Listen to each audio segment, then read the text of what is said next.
Kay wala pa maayo human maguba ni adtong bagyong Odette.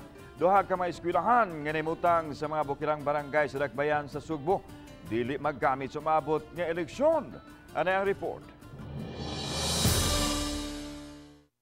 So lagway nga kuhan sa Comelec official sa barangay Pungol si Pugay sa Dakbayan sa Sugbo.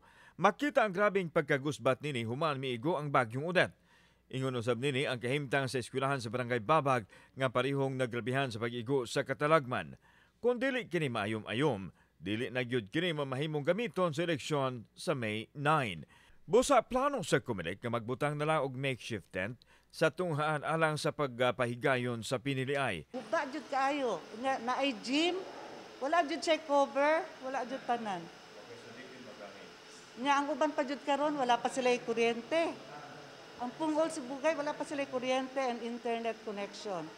Malaumon hinoon si Marilo Parides ang acting election officer sa Cebu City South District nga matabangan sila sa LGU sa Dakbayan nga maayom-ayom kini sa dili pa ang piniliay. Samtang mimando si Mayor Mike Rama sa City Engineering pagsusi sa mga tunghaan nga nagusbat sa bagyo. Bisan ubos sa pagatiman sa DepEd ang maeskwelahan apan anda mutabang ang LGU sa ilang panginahanglan aron magamit kini sa maabot nga eleksyon.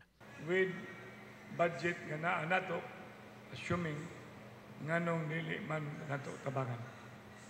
So it's a priority nga ang babag no all.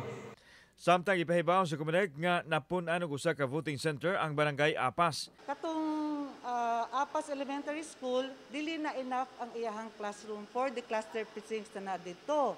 So, gitanaw na mo ang Apas National High School and they can accommodate.